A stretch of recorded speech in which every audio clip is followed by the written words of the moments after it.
name's Jim. I've worked in sort of the VFX industry for about 20 years now. I'm currently what they call FX technical supervisor, and generally what that means is I kind of like try to fix the problems that show up in a visual effects like project or whatever it is, either whether it's making renders faster or taking care of disk space issues or trying to figure out maybe new techniques for how to do, say, a simulation for an upcoming movie and stuff like that. So it's kind of like we'll have supervisors that are in charge of sort of the creative side, and I'm more in charge of making sure the technical side is specifically for effects, which is explosions and building destructions and stuff like that. So I've currently been at DNEG for the last 4 years. And DNEG is our lovely sort of host. They're allowing us to use their meeting space. And just as a sort of obligatory plug for them, who is DNEG, visual effects studio for doing film, television sort of series. They also have a feature animation division. They do stereo conversion for doing the 3D side and like for films, and they also have a virtual production side. And just a handful of the movies that we've kind of recently worked on is there. So yes, so today's talk is going to be about sort of Zig and VFX, and sort of at least a disclaimer on my side is we can't, like, for our current company at DNEG, we are currently just using Zig, or like myself and like maybe a couple other experiments are just doing very sort of small, like low-level tests, using it for prototypes and stuff like that. Zig's not 1.0. Introducing it into the software stack is going to be potentially like it's not something we want to do at this stage. Different teams might have sort of different opinions, but kind of like we're just using it now because it's sort of fast and it's able to sort of,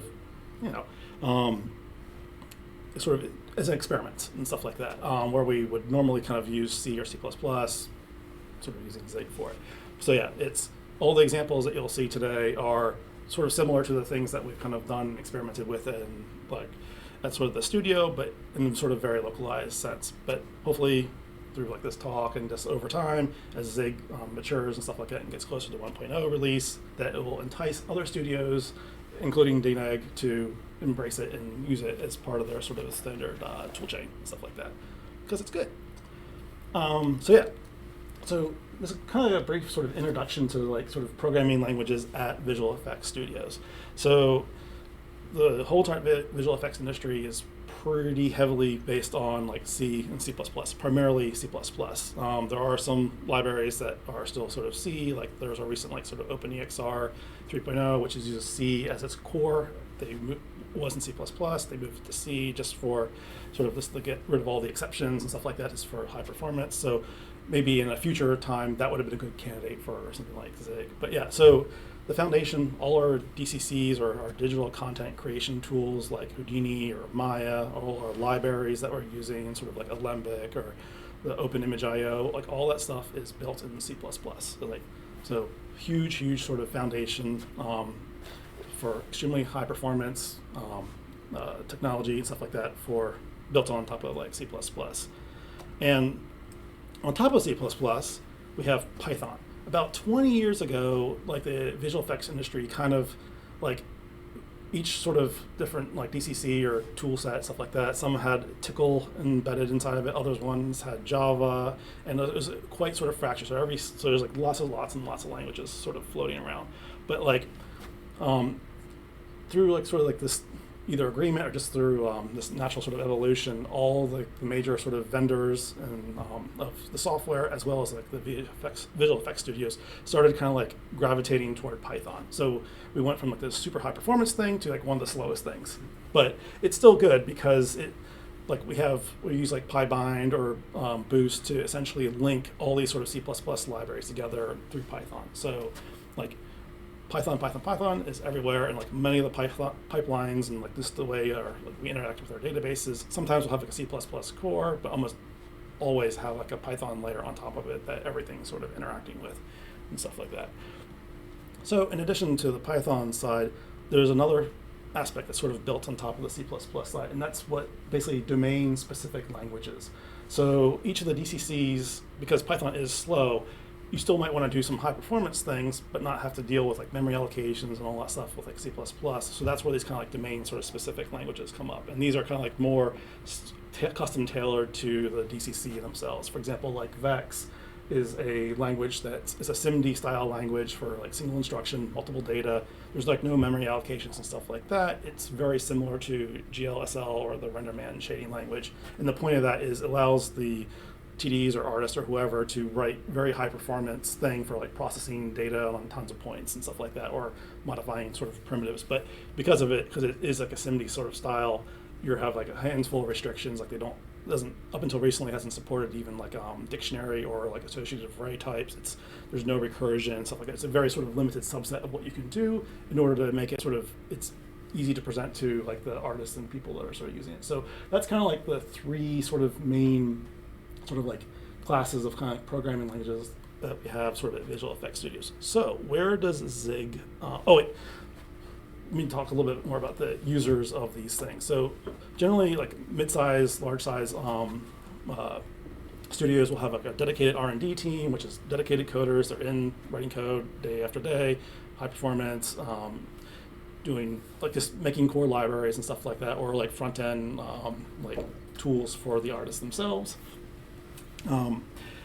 And on top of like so in addition to the R&D team, we have what we call TDs or technical directors, and essentially those kind of take the core tools and the libraries that the R&D team make and make it more custom tailored to like the artist. Or sometimes the TDs could be artists themselves part-time that are kind of like, oh, this is a really neat way of doing something, but I want to like optimize the user interface for it to be more tailored to how this one show wants to work. So they'll use Python and like script or Vex to sort of custom tailor sort of workflow. So like, yeah, R&D is using kind of like C++ and all the different domain languages in Python. The TDs don't generally ever look at C or C++. They're just handling Python and Vex and like that kind of thing. And then the artists are also using Python and sort of the domain-specific languages, but not to the degree that the TDs or the R&D teams are. Like the artists will be using like generally code snippets, or like, oh, I want to randomize the color of my points based off of normal. They would just have a little snippet that would do that. Whereas like a whole front end for a tool, that would be something like the technical directors or like the R&D team will do. So kind of like different sort of, depending on kind of like what your like position is in the studio, or kind of like what your like aptitude is, you will be picking up different sort of areas of it. But yeah, generally the C++ is kind of only relegated to the R&D sort of domain. So where does Zig fit in? So Zig, this is once again kind of speculative and kind of also kind of like mimics kind of what I am, because I'm not in R&D, I'm more on the TD side. So where Zig I see kind of fitting in is a bit of an overlap between the R&D and TDs. It's Zig's way too low level, I think, for the artist, but it is simple enough and kind of like a straightforward enough language that a TD could pick it up and start being productive with it. And in a case where you would probably use it in a case where you want to hook some stuff up, but you can't use Python because it's just too slow. Because if we're dealing with something that has like millions of primitives and you need to sort of process that, doing that in Python is doable, but it could be faster to do it in, say, a compiled language like Zig. And another, you couldn't necessarily also use like the issue with the domain languages is like they're specifically to a specific DCC. Where if you wanted to actually, hey, I want to write a library to say process a bunch of like primitives or whatever it is, you're kind of like either stuck with going very slow on the Python side, or you have to kind of do it in C++. Whereas Zig kind of offers the opportunity to basically write performant code, but in an easier sort of like language than say C++ and stuff. That side. Any questions or make sense or cool? So once again, kind of like why Zig, at least for me personally, and also why in sort of the VFX side. It's performant, it's small, it's a small language. You can kind of keep pretty much what at least like the language itself in your head. It's read centric, because especially on the TD side, we're not writing code day in, day out. I'll probably like write some code, and then 6 months later, I won't look at it because I'll be doing like either working on fixing the shots or doing some simulation stuff. And then I'll come back to the code. I need to be able to like figure out what's going on quickly. And so being read-centric is really, really kind of important, because it's so easy to write sort of sloppy, messy sort of code. And anything we can do to sort of steer people to making like the read-centric thing is good. There was a very, very dark time in the visual effects industry where Perl was dominant. Exactly, yeah. So there's a reason why it kind of went from that to sort of Python. So, but yeah, it's like because there's, and also too is like a show might use some customized tooling for like to get their shots out, and then once that show's done, we won't ever look at that code again. And then 3 years later, we might have to do a sequel to that show, time to resurrect all those tools. So it's kind of like, because in the end, like for visual effects studios, our product is pixels. We don't, like we're not, like we have to apply software developer principles to kind of like for our internal tooling, but in the end, for the most part, we're not releasing software to the world. We're just, it's a means to the end. It's not the sort of final product.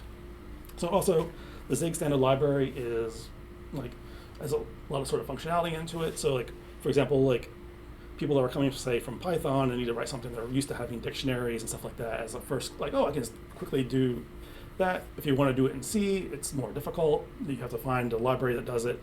Zig, it has like hash maps and stuff like that built into it, or like the list array. So it has a handful of sort of data structures kind of already available within the standard library. So you can just pick it up and just get going.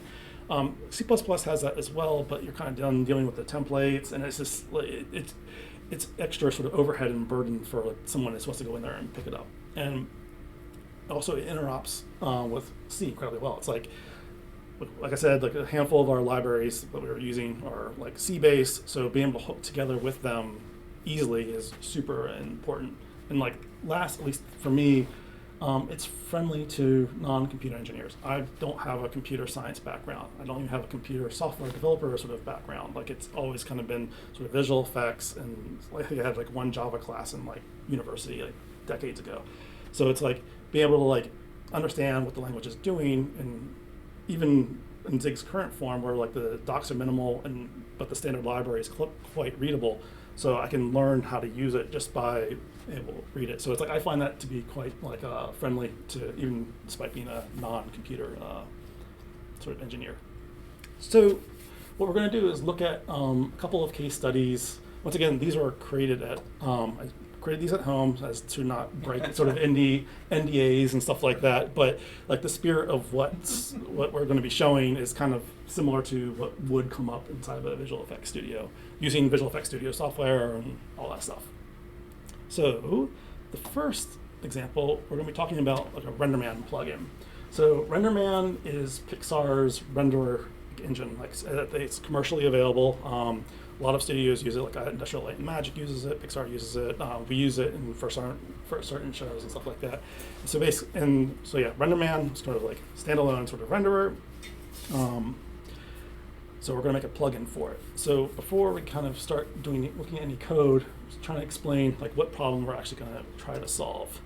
So what you see here is a Houdini session. Houdini is one of the DCCs that's very, very common sort of in the visual effects industry. And this is going to be kind of like, it's a simplified sort of version of what sort of happened, but what we have here is essentially like a simple scene with a couple of different characters into it, and it as well as sort of a surface that we're going to be talking about in sort of great detail, some cameras and some lights. So this is kind of like standard Houdini session. Artists will be kind of working here to kind of produce whatever effect they want to do, or explosion, or like whatever sort of visual effect they're going after. And then what they'll do is they'll set like essentially export the scene out into whatever sort of renderer that the studio is using. So they'll generate like a RenderMan interface byte stream, or like a rib archive that lives on disk that then like the RenderMan renderer will pick it up and then sort of read. So it's like important to note that like there's like a renderer will have like a plugins for different DCCs like Blender or Maya or Houdini. So it's kind of like some like DCCs will have like its own like internal renderer for it, but almost always like they're always kind of treated as two separate things. So you have an application for sort of generating scene content, which then gets saved to a file somewhere, and then another process, like in this case RenderMan, will go into that scene file and read it in. What does DCC stand for? Oh, sorry, digital content creation. Okay. Like it's a very, very broad, broad term, which means anything that's generating content. So basically a 3D application like Houdini or Blender or Maya and stuff like that are all considered sort of DCCs. And all three of those have plugin, or the RenderMan Pixar team has provided plugins for each of those. So you have a scene in Blender, you can export it out, and then RenderMan can render it.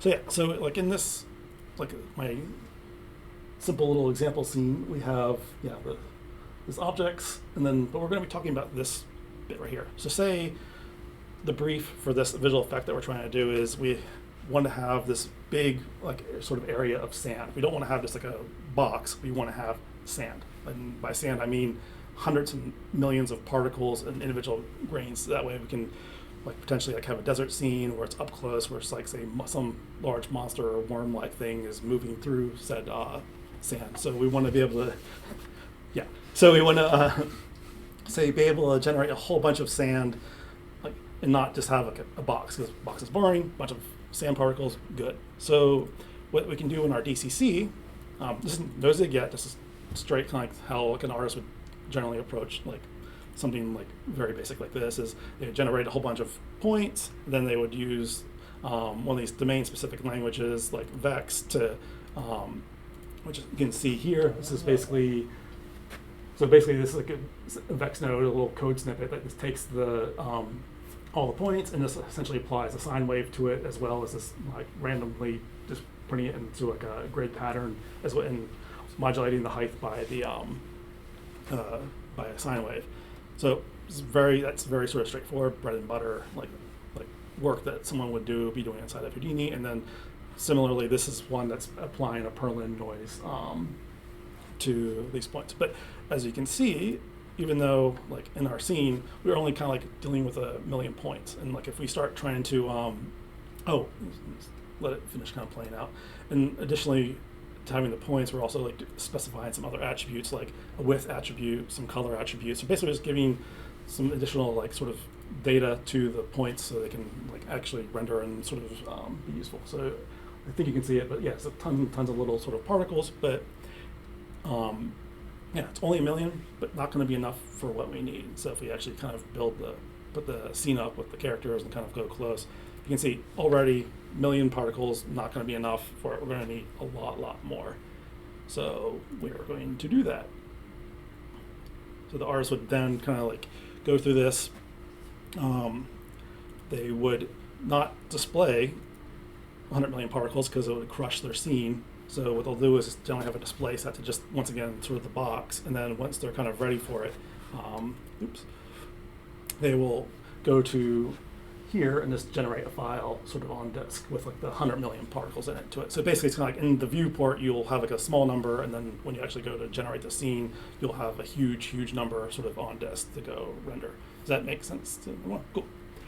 And then when you actually go to hit there's a shell open that I'm going to go invoke the renderer, and then it's going to pop up the fancy little, I don't know what I'm thinking on that. Bring up the actual renderer viewport, which we saw a second ago, and then you can see it starting to generate points. So this is like the 100 million version. You can see it's a lot more sort of density to points. The point density is a lot sort of higher, and then these are some finished renders here that you can kind of see. It's like, here's what it looked like once it's finished rendering in its sort of entirety. Oops. Oh, that's what I get for using the mouse.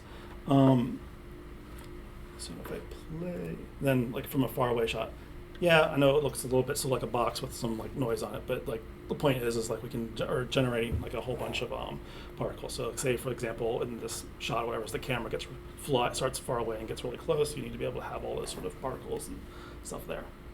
So what's the problem? The problem is to generate that rib file takes 2 gigs of disk space. So on disk, before we give it to the renderer, we just generated 2 gigs of data.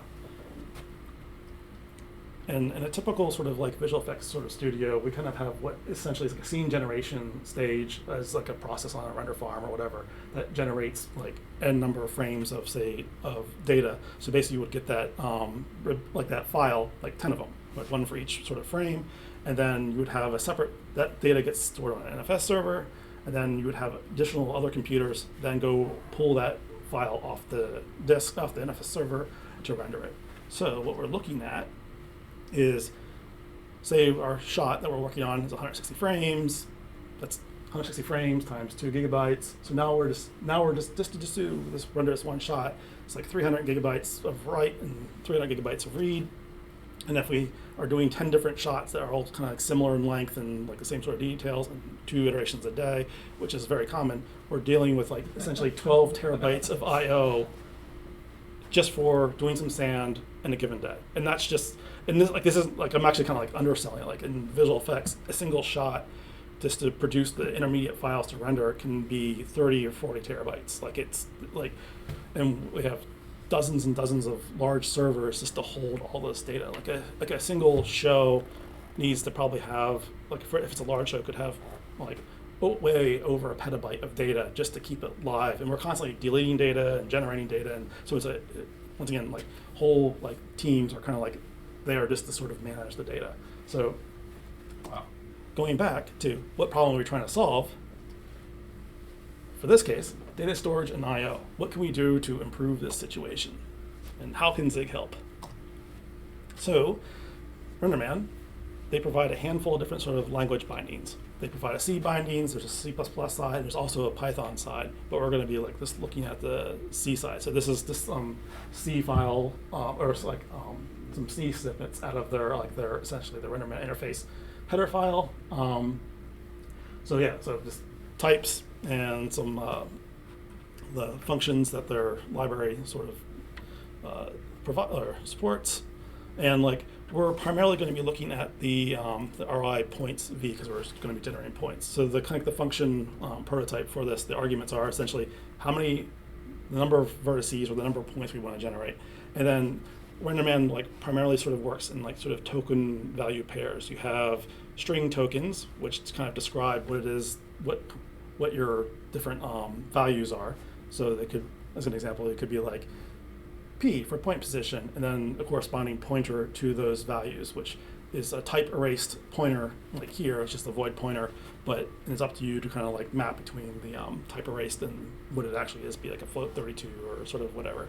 So, and then this little n right here is just how many of these token value pairs are you providing. So RenderMan knows how far to reach into these arrays. So what we're going to do, finally, talk about some Zig. Yay.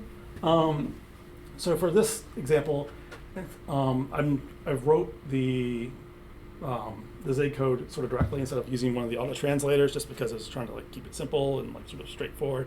So basically, we are like there's a ri.zig file which just contains this, and that's going to kind of provide sort of our sort of interface to RenderMan. So when we compile code, we have our external functions and stuff, and we're just once again primarily just going to be looking at the ri points. Yeah, and this is the ever fun opaque pointers that we're going to be dealing with RenderMan, having to constantly cast back and forth. So much fun. So yeah, our types, the function prototypes, and now we're going to make a point generator. So RenderMan has this ability to, you can, in the scene description, you can say, hey, I want to have a procedural that runs at render time. You give it a path to a DSO file, and then you give it token value pairs for the parameters that DSO like that will understand. So then what happens is the RenderMan will, once it starts rendering, and if it hits the bounding box of your procedural when you're rendering, it'll go, oh, okay, you have a procedural here. What do I need to do? So it will look for exported subdivide function. In this case, subdivide 2, with that function prototype. And then what we're going to, and then we can do whatever we like, implement whatever implementation, and then we're going to send it some points. So that's kind of our goal. Is we're going to make this lib point gen like shared library that the renderer will read at render time or call in at render time to generate a bunch of points. And then now we're going to talk about the implementation or how we do that. Any questions so far? Good, bad? So this is like a callback in a way through your shared object to the, okay, cool. Yeah, it's like you can even have ones that just do print out, like print like C out or like printf or whatever, and it will just do that. But being able to call the actual like functions directly is a much faster way than do that. So it's like, yeah, RenderMan does provide a lot of hooks to try to get data into it at render time. Okay, and so subdivide is like a one of its stated hooks. Yeah, okay. Exactly. It used because basically why it's called subdivide is because you're you're subdividing a primitive. So in your case, or in our case, our primitive is a point generator, and once the bounding box hits to it, it's subdividing that primitive into function calls or primitives that RenderMan understands. And quite oftentimes, the reason why it's sort of subdivided is also because it can be recursive. So your thing could be like, oh, I have this whole entire, like say, like a Menger cube or some sort of fractal. I'm going to split that into subfractals and subfractals and subfractals, and eventually you get down to a point where it's then just producing polygons or something like that. So it's just given a parameterization, we're going to subdivide it into primitives that RenderMan actually understands. The reason why it's called 2 is because there's essentially 2 prototypes for it. One is you basically it takes a vargs, like a varying number of arguments, and then you end it with a null pointer. I hate doing it that way. I much prefer passing a token value pair with the length of the thing. So that's what the. Where is the connection between the object and this library specified in the DCC or in RenderMan? In RenderMan itself. So how does RenderMan know that this bounding box is connected to this library? It's maybe through this. So like in your in the RenderMan file that's being generated on disk, the DCC will show it a little bit but essentially we'll have like a node in the DCC that says, hey, we're gonna have procedural geometry here, and then instead of it actually generating all this geometry and filling it up, we're just gonna have like a 3-line bit of snippet of like code that says, hey, instead of generating all this geometry and saving all these points, we're going to have instead just a simple callback to invoke this procedural, which is what you see here. So yeah, and you'll see a little bit more of this in a second. But yeah, so the point generator is the actual implementation. Mm-hmm.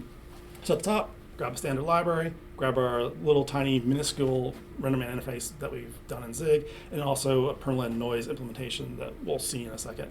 And then, once again, this is our function prototype for connecting what RenderMan looks for to see what to do. Because we want to keep the code readable, and we don't need the context or the detail, we're just going to assign it to and ignore them, which I personally like a lot because when I see this in 6 months, I immediately know that I'm not going to use those all and don't have to go looking for them. Let the arguments begin. And then,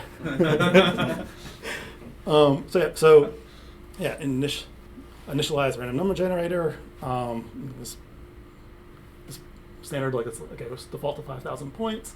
And then, as I mentioned, this is kind of what will show up in the RenderMan. This is what we're going to be working with. So the token value pairs that are being passed to our procedural, or to the subdivided call, are essentially these things right here. So in this case, there's going to be 3 token value pairs.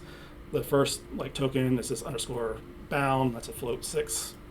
This one is going to be a DSO name. That's the name of it. That's the type, and that's sort of the value. So you can, so in this case, when this gets called, n is going to be 3 for this one, and this one, and then the tokens are this, this, and this, and then the values are here. So that's kind of so it's up to kind of the procedural. It needs to kind of parse out or tease out that kind of the specific sort of information on what to do. So it's hey, it's you have these tokens or strings. Now, what types are associated with it? So there's a little bit of work on your end or the user's end or the developer's end that has to kind of figure out, because in the end, we're just getting void pointers, so we don't actually know what type of data the renderer is kind of passing to us or for the parameter interface. So we need to kind of map that back, which is what we do here. So we're going to loop through each of the tokens. In this case, just 3. If it's garbage, skip it. If it's not garbage, we're going to split the token name, so that way we can get the token type and then the token name sort of separately. And then in this case, if it's matching an integer and also the num points, it's oh, good, that's what we're looking for. Now we're going to cast the void pointer into a point a 32-bit integer and then dereference it. So now num points equals 10. Oh, and as a disclaimer, if anyone sees something notoriously horrible that I've done, speak up, because I'm happy to add a commentary to either the slides or in the talk to say, hey, Jim did this, but he probably should have done this instead. So yeah, so now that we kind of know how many points we want to generate, we need to go talk to RenderMan again and go, hey, I want to generate a whole bunch of points, so I need to call this RI points function and define with a handful of tokens and open values of my own. So these are the 4 tokens that we're going to be providing. P, which is the point positions, fall off power, it's just a constant. It's going to be like uniform across all the different values, and basically it's just a shading value. Width is basically how big each particle is going to be, and ID is just so we can have do randomness with it in the shader and stuff like that. So it's like each point will have a different like ID value. Now we're gonna, like, normally you would probably use like an array list or something like that, but because this is somewhat a contrived example, we're going to just define 2 arrays to store everything in of exactly length 4, because we're not going to be changing or modifying anything. Like we're always going to accept just these 4 tokens. Now we're going to allocate some memory for each of the different types. For example, we have, say, a million different. We have a million points. We're going to allocate enough memory to hold a million points, or hold a million RI points, and then once we allocate the memory, we're going to defer it and free it, so that way, whether we exit out sort of early or sort of an error, that memory will get free. I could have used an arena allocator for this, because once this function ends, the memory is no longer needed, but just to show different sort of approaches, and so that for each alloc, there's a free that's going along with it. And if something goes wrong, just quit. So now we have some memory allocated. We're going to iterate through all the points, assigning values. This is very similar. Like the code here has a very similar function to what you saw as the vex thing inside of Houdini earlier. We're just setting XY coordinate or the XZ coordinates, kind of like in like a square pattern, and then just modulating the Y by some noise.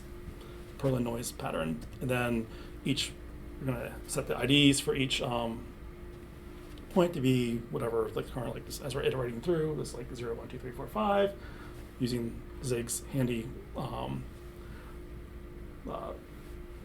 able to specify the correct number that we're going through in the for loop, and then as well as a random value for the widths. Now we erase the types of them, put them as a RI pointer, and then we call RI points, which then pushes all this data into RenderMan, and then the function's over, frees the data, and then we're done. Oh, and to go touch on the noise thing, the noise is just a standard Perlin noise, and basically it's exact port in Zig of what the C implementation is, or sorry, the Java implementation is. And you can see it's very readable. Had to turn off a little bit of formatting just because I like my columns for it, but fair. Don't blame me. So the main reason for showing this is just to kind of show that it is like pretty readable, straightforward. But the neat thing is in the Perlin noise implementation, they all have like a permutation sort of table, or like a list of 256 values, and that's just way kind of like seeding like the hashing of for the Perlin noise. But in all of the sort of implementation you'll see for like C, another thing is they use some tricks to kind of like, oh, if I go over the length of my permutation table, instead of like modulating it or whatever it is, they just look past it. So what they, as like sort of an optimization, so they'll just double the length of the table. So in all the C implementations, you'll basically see this block of code twice. But with Zig, because it supports array multiplication, we can just go **2, so that way if we want to change anything here, we don't have to make sure we're not changing it in 2 separate places, or like, oh, I want to change 155 or 155, then I have to go down here and change it like 155 as well. Nope, I can just double it and then just get the actual permutation size just by dividing by 2. So as long as it's like divisible by 2, I haven't done an odd number for the permutation tables, it's fine. And I could probably just do a comp time check for that, but I'm not. So yeah. Yep. So now, what do we have? So now we have like a DSO that we've compiled. I'm not going to show any of the build stuff just because just keep it focused 100% on sort of like this, the actual sort of Zig implementations. But now I've compiled, at this point we've compiled a DSO. So here in the artist scene now is just inside, we just have the box. we have the box, and it's kind of like a sort of a way of sort of visualizing, the sine wave or pulling noise, but we don't even have the points anymore. All we have is just kind of this box, which we're kind of using for a bounding box to give a hint to the renderer, and then we now are pointing it to a procedural shader definition. So this is like in the DCC how you kind of hook it up to this DSO in Zig we've written. So basically, you give it a path to the DSO. You just give it the bounding box for the thing, and then basically, because we only have one parameter that we're interested in, which is like we're going to generate 100 million points, and then off to the races we go. So yeah, so now when we click render, I'm not sure if you noticed before, but or if I didn't show it, but like when you hit render to disk, it took a couple seconds to write that 2 gig file, but now when we render that IF or the RIB file to disk, it's instantaneous.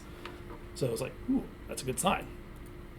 And then we go to render it, and as you can see, the render looks pretty much exactly the same as the other one.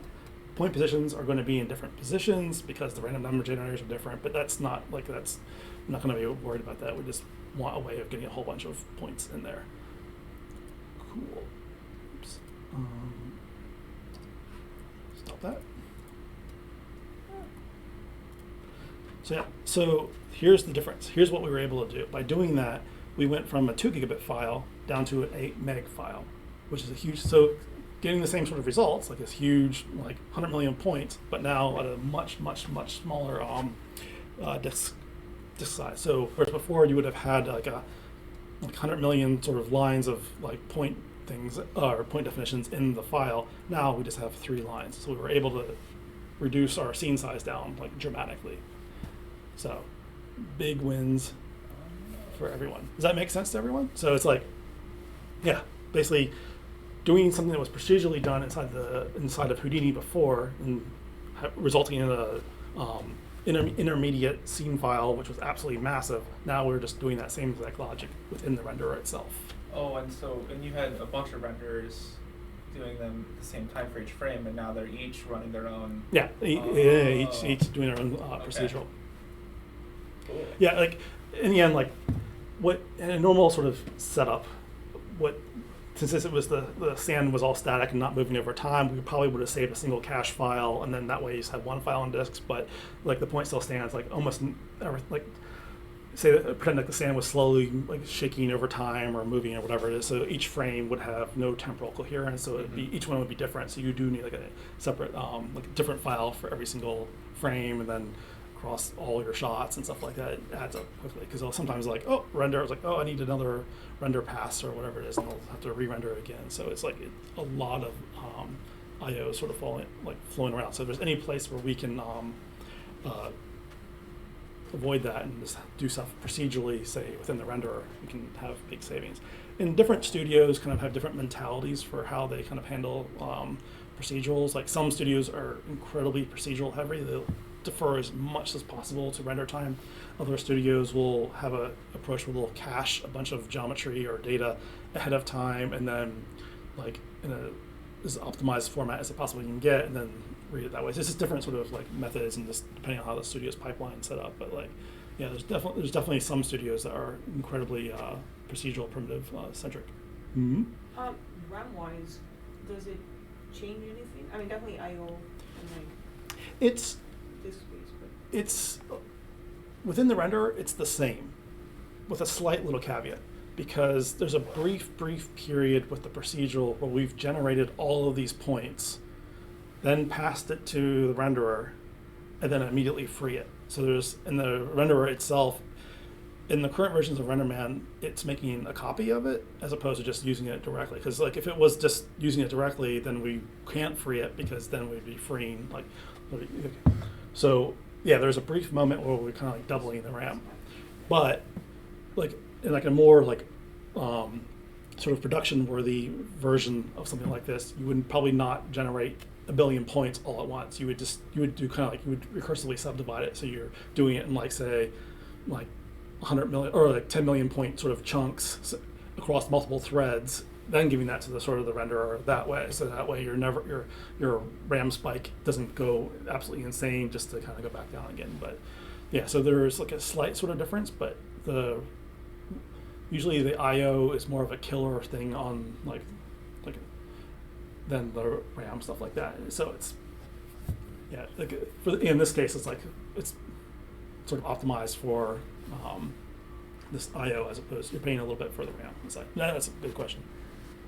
So next thing we're going to look at is Houdini engine. So we're going to revisit our sand dunes again. So as you saw, that example that we just went through was very sort of contrived. Like in a production environment, you would not have like an artist going, hey, I would like to have like a sandy sort of thing, and then some coder will go up and develop a procedural primitive that does exactly that sand like sort of thing, and then like the feedback loop from that would be terrible. Like the artist would have notes, go to the developer do that back and forth. So what we really want to do is empower the artist to do whatever they want, and then we have like a sort of a mechanism in our procedural to go in there and generate the points based off whatever that artist specification is. So that's where Houdini engine comes in. So kind of like this would be kind of, it's once again, it's still like a home example, but to get an idea is instead of just generating points, now we're kind of like, if you see here, it's like this part of the node network is defining a bunch of terrain and terrain erosion and stuff like that to kind of give it a more sort of, instead of just doing Perlin noise where the artist is going to do like essentially a little terrain sort of simulation to kind of get the points where they want them. And then on this other side of the network, there's going to be different sort of options of how they get colored. Either it's randomly colored based off sand, or you can give it a texture map to color it. So basically this is kind of what the artists would normally do. They wouldn't just be like, I just want 100 million points. They'll have like they're basically making a tool set to create how their sand dunes work and stuff like that. So one of the neat things that Houdini allows for is an artist can create a network that kind of like processes and makes a bunch of geometry. And what that allows them to do is like they have this sort of network that's like a no-code based way of kind of like just designing geometry procedurally. What Houdini sort of allows you to do is take those nodes, collapse them down into what they call like a Houdini digital asset, or just like a digital asset, and basically take all those sort of nodes, hide it behind in like a sort of a black box, and then parameterize it. So that means like a supervisor or a lead or a technical director would be basically making this kind of like sort of setup or whatever it is, and then hand it out to a whole bunch of different sort of artists, and then the artists would just have like this minimal sort of parameter sort of interface for doing it. So inside this sand dunes node, there's a whole bunch of like sort of like extra logic that's going on with the height fields and all this other stuff. But instead, the artist is going to be dealing with, oh, I just want 5,000 points, or I want 50,000 points, or etc. And then there's like different, oh, I want to use a texture map to color the thing instead. So like this is more like this is how artists would want to interact with like their sand and stuff like that. So, but to support all these different parameters and stuff like that, it's kind of much like on the coding side, because like we could do it, but it's a lot of sort of back and forth, and the last thing you want to do is like an artist that needs to make a change at like midnight and then you're asleep or playing on the Switch. So this is kind of like like this is kind of like what we want to do. Like we want to basically say, hey artist, we have a procedural that you can call, and they can just give the parameters sort of here that sort of match what's like they're sort of used to, and what we want to show up in the rib file is this. So what's before, like calling a procedural primitive with sort of the bounds, but instead like the 2 bits are, like, and then here's the DSO that we're going to be making, but what we're going to be doing is specifying like these 2 bits, and this is kind of like how it connects together. Like this, the OTL path, or is essentially where the artist has saved their OTL or the Houdini digital asset that they've created to disk. So that's somewhere on disk is some archive, like, or some like data of like how this procedural network works.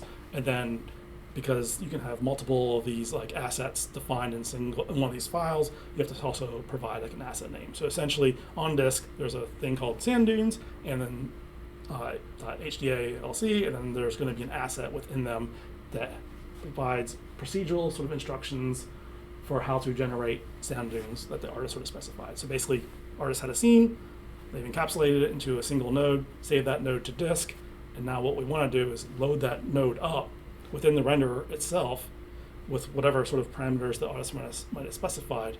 And that way, the artist has sort of full control over how those points are being sort of generated.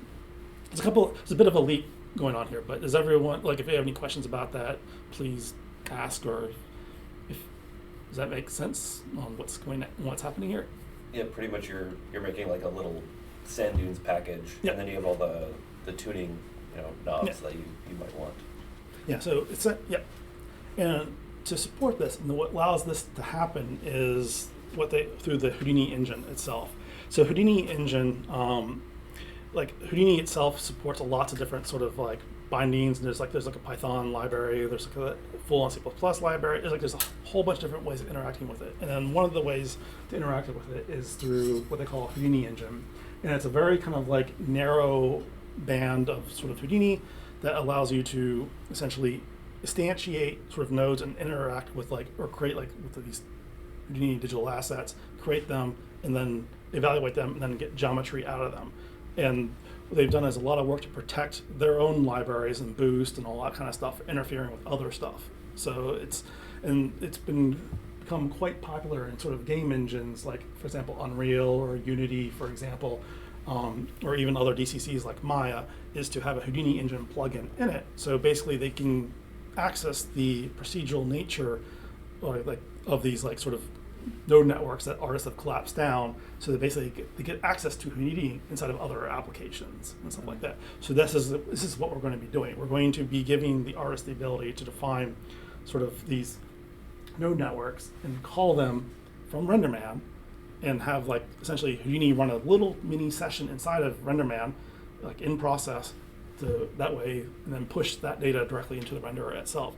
And one of the advantages though is if this particular in the renderer, if you're making some sand dunes, they're behind the camera doesn't see them, there's no need to ever generate that data because you just don't see it. So if the camera's looking at it, then RenderMan will go, oh, I need to actually subdivide this primitive now. Then it will invoke Houdini to generate this bit of data and push it out. So it's once again, we're going to maintain our tiny little rib files, but give the full sort of access to the artist as to how those node networks. So if someone wanted to go in there and not do sand dunes, but just do falling snow, they could use exactly the same procedural for doing it. There's nothing. All they need to do is just save out a new definition or a new asset. Does that make sense? Cool.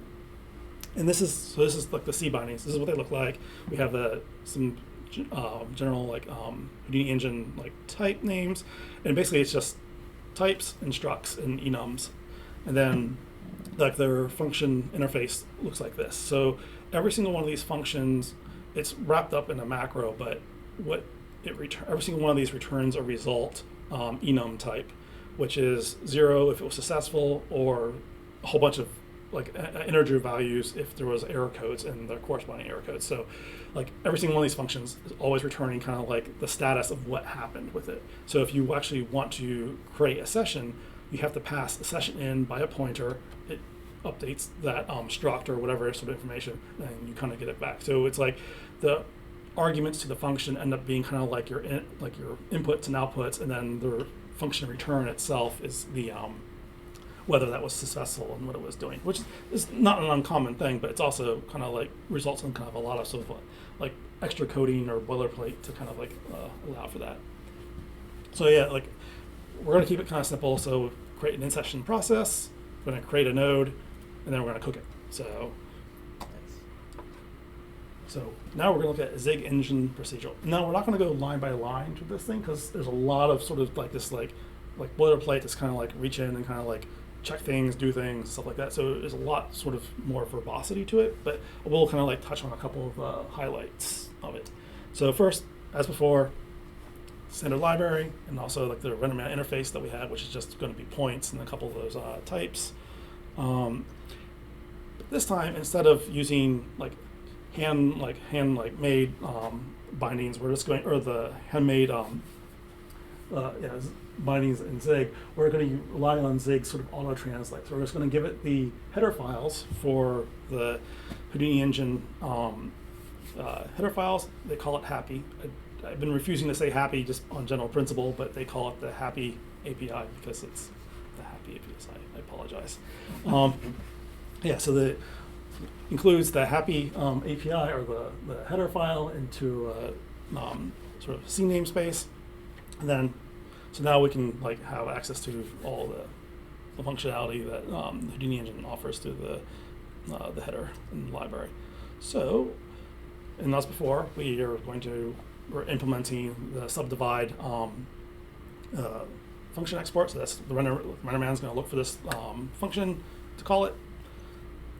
And first thing we need to do is, before we were looking for a number of points, but now what we really want to find is these two things: the string or the OTL path and the asset name. So that's the file on disk with the asset. So we don't actually know what to do. All we know is that the user says, I want to have an OTL path, an asset name, and there's a whole bunch of other sort of parameters, but those don't mean anything to us yet until we actually load up the HDA and kind of get Houdini engine going. But if the artist didn't specify them, we're done. We can't do anything about it anyway. And for our memory needs, we're just going to use a arena sort of allocator and then just freed up once we exit out.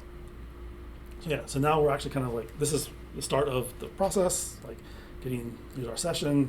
We're dealing with the types specified in the Houdini engine. So we're going to create our in-process session. We're going to give it the memory address of our session, and we're going to get a result. And right away, I hope people will notice that all throughout the code, I'm grabbing the result, never doing anything with it. I'm not checking it, I'm not doing anything. I am being a terrible programmer because that interface is allowing me to be a terrible programmer, and that's bad. I shouldn't be doing that. I should check every single one of these things, and I'm not. So that's on me. And we'll talk a little bit about that in a couple of minutes. So yeah, okay. So once we have a session, we are going to essentially enable some we're going to have to initialize the session and then also clean it up. So we don't want to leave a Houdini session running kind of in the background while our render is going. So as soon as we get the points out of it and we exit out of the function, we're going to make sure we clean up and close the session. You'll notice sort of up here is Houdini engine session can run either in process or as a separate side process that's then communicating over through Apache Thrift over a socket or a named pipe. So it's a handy way. It's like if you have a whole bunch of custom stuff inside of Houdini and your thing that you're running Houdini engine in, it's just incompatible because of Boost or who knows what C++ library hell, then you can have it out, instead of start up in process, you can actually have it start up as a secondary other process and then communicate through Thrift. But for RenderMan, luckily, we don't have that issue, so we can just have it all in process, which keeps it even faster. So the rest of this is going to be kind of like just doing things like, and you can kind of see the pattern here. It's like pass it the session, we're going to pass it the OTL path or the file on disk or the location of it, and then we're going to get back the library ID. So every time you install like a file off a disk into the Houdini engine session, it's going to give you a library ID. You can kind of see result, the output that we actually need, do some checks. Going to create the node, pass the session, the node that we want to create, and then the node ID is what we're going to return back to us. So yeah. And once again, this is kind of like what's in the rib file. So we need to kind of actually, now that we have our OTL or our HDA sort of created inside of memory, inside of our Houdini engine session, inside of our render. Now we need to, now that we have it loaded, we can actually go, hey, in RenderMan, we've passed all these sort of parameters to it. Which of these parameters make sense? Which one of these parameters make sense to our HDA? So in this case, like this is what sort of like a snippet of what the rib file would look like. It's like, here's the path names, asset names, but also like, oh, so you have something, you're expecting me to set some endpoints, scale, radius, and stuff like that. So we loop through the token value pairs that RenderMan provides us, like we've done a couple times already. And then we start going, hey, do you know what this parm name is? Yes, you do. Or keep going, otherwise just exit out of the loop. So it's going to iterate through all these all these token values, and if they match up with something that exists on the HDA, we're going to set it. And that's what's happening in this block, these code blocks here. So like, for example, for a string, it's like, oh, we have a string parameter. We've passed it in, say, the texture map name. So now we need to go to the, like, so RenderMan goes like, hey, here's a texture map that the artist has specified. Do you know what this is? Houdini engine? Does this node exist on the thing? And that's what this block is doing. And I want to call sort of attention to this line here because we'll be revisiting this again in a couple of minutes. But yeah, so we do it for strings, we do it for integers, we do it for floats, we do it for essentially floats 3, or basically like points, colors, vectors. So all we're doing is grabbing the params that were passed to our procedural and then setting those values on the actual Houdini engine session. So it's kind of like shuffling it from here, setting it over there. Then we cook the node. So now that we've set all the parameters, we're going to cook it and evaluate it. Then we just kind of like spin on it. So basically it's going to, it can run in either an async mode or not. So what this is just doing is basically going, hey, just keep checking the status of this function, and once it returns it's been successful without any error, then we know that it's been properly cooked, and then we just wait a little bit for that to happen. And then once we get our evaluation, we can just go in there, reach into like the Houdini engine to fetch essentially the geometry information from it, like how many points does it have, does it even have points, is it a volume, or whatever, and then if something's going wrong, we can do that. So now that we kind of like Houdini engine, we have a hook into the Houdini engine's, the geometry that we want, or in this case the points. Now we're kind of ready to kind of like take those points and give it to RenderMan. So we're going to, whereas before we had hard-coded our token and value pairs to be just like a length of 4, so now we don't actually know what geometry attributes exist on that geometry, because the artist could have added like a dozen, or they could have added just 2, we don't know. So we're just going to use an array list. I forgot to de-init them. I'm sorry. We're using an arena, right? Yeah. Yeah, you're good. I still feel dirty. I didn't actually notice that until like about an hour ago. Uh-oh. Like, it's been like that way for like months. Oops. Yeah, yay, arena. So yeah, I'm not going to go through all this, but essentially what it's doing is it's going and looking at the geometry in Houdini engine and going, hey, is this a float? Is this a floating point attribute, like point position, floating point attribute, the width attribute, floating point? Okay, so if it's one of these things, I'm going to take it and I'm going to convert it into like basically fetch that geometry from Houdini, pull it out, and then put it into one of these token value pairs, and then cast it away. And then once we do all that, we send it on its way to RenderMan. So yeah, and then once this function's over, because we have this defers, it frees up any of the memory that we allocated, and also we close down the Houdini session. And that's so yeah, so kind of going back to it. So the artist now kind of has an interface here that at render time it's generating a whole bunch of points to their specifications, and it's because the procedural is looking through all these different params, setting the params on the Houdini engine sort of node, evaluating it, getting the geometry from it, and then that geometry is then being pushed into RenderMan, all at render time in that RenderMan sort of process, without ever actually having any of that data sort of hit the disk. So yeah, so here's some example of that kind of in action. So like one of the nice things about this is that means because they have the artist has that HDA, they can have like a low res representation of it in their scene with only like 100,000 points. But when it goes to render, they can say, hey, I want this to have 500,000 or 5 million or 5 billion or whatever. So it's like low res in the viewport in the kind of session, but when you go to render, you can have like all of that extra data sort of created to, once again, to their specs. And if they have the great thing about this is like, oh, I don't like the way the color works, they want to do some tweaks on it, they can go in there to their asset, save a new version of the asset, and just hit re-render again, and it will just immediately just pick up because it's loading up their updated version or their updated changes in their asset. So yeah, so that's kind of Houdini engine. And now, kind of going back to like the sort of the Zig code, if you part of the reason why I was kind of like flying through it pretty quickly is because the code's kind of ugly. Like the code was using interface and all that sort of C stuff. It's a bit much to look at, and it's just kind of like I'm kind of using Zig, but I'm kind of like treating it like C, just because of the nature of like the bindings and stuff like that. So can we do better? Can we make this a little bit more Zig friendly? So before we kind of would have define a session, pass a session to it, and then as a result, get the result that we're ignoring. But what we want to do is actually, if we kind of like treat like, instead of just like relying on the auto translator to get that, maybe we can do a little bit of work on our end to kind of get something that's a bit more nice. So that way we're actually returning the type we want, and also this function can now return an error type that we can try for. So that way it's forcing us to do something with these errors. I mean, admittedly, I'm just trying it and pushing it down, pushing the problem down, but at least now we care about it, which is better than what we were doing before, which was ignoring it entirely. So how do we do that? This is our target. So basically, at the very start, this is kind of like, this is the interface where we're kind of hooking up into sort of Houdini engine, and we're just wrapping the function. We're just wrapping the function like up here. So it's as the user of this, they would just call create in session process, like not the happy one, but the sort of the Zig one, and then it's going to return like a session or an error, as you can see here. And then this is the same kind of two lines we saw like a couple other places and stuff like that. So we're wrapping that sort of functionality up.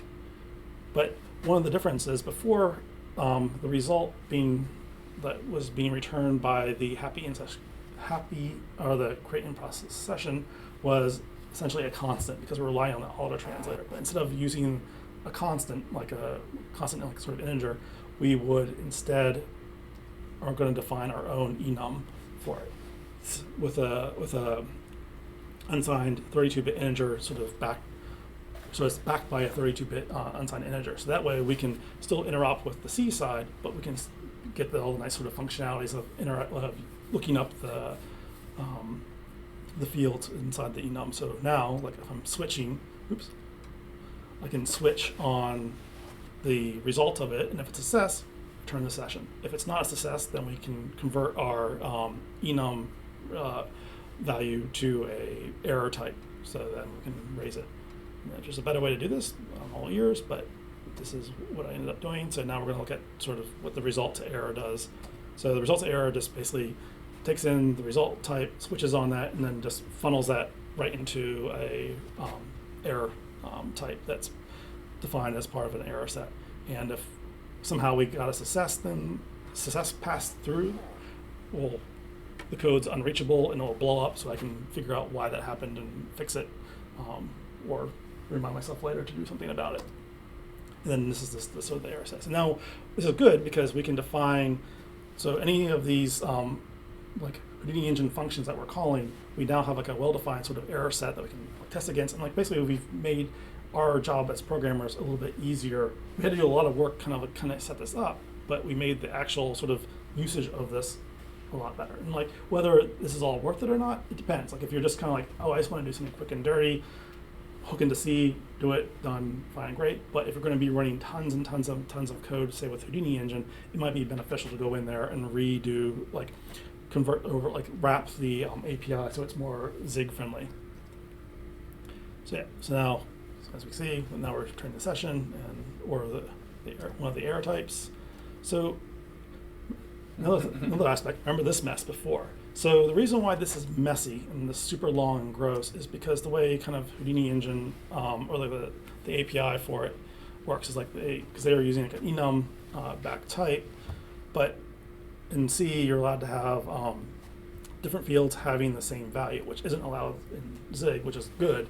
But the problem is like they were doing sort of something like this. For example, you have 5 fields that are that could be considered a string type or a string like parm type or whatever it is. So then they provide helpers where it goes like string start, string end, and then they are assigning like the enum to it. So it's kind of like, which is like, oh, it's this. So is my parm info type is a string type. The pattern they would use goes, oh, is the value of the like enum between this value or this value? If yes, then it's a string, which is kind of gross. You have to type out a bunch of stuff. Then also Zig kind of doesn't really support like an enum that's having multiple fields with the same values.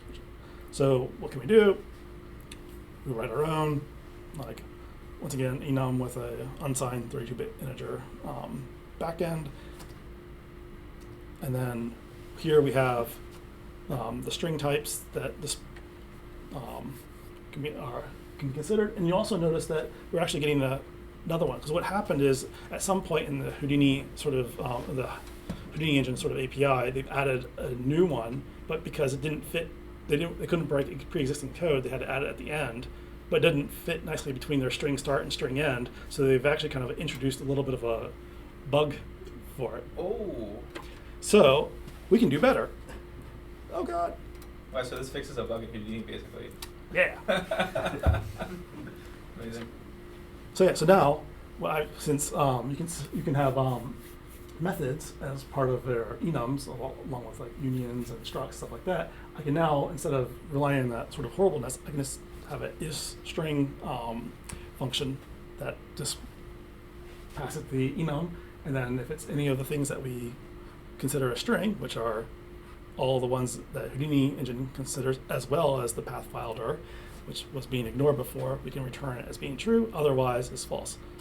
Which means we can update our code to, instead of being this gross thing, to be a bit more human readable. So parm info string, type is string, and the size is 1. Then we can try setting a parm, and if it fails, it will raise an error. So it's like, you can kind of see like C style Zig versus just embracing Zig for what it allows us to do. So much more readable. Sorry, wouldn't this be a good place for like a discriminated union or something, where if it's a string, you can return these types, and those return a string, and everything else returns their own type of value? Yes, and I wish I included an example of that. I almost did. I'm trying to think. Do I have?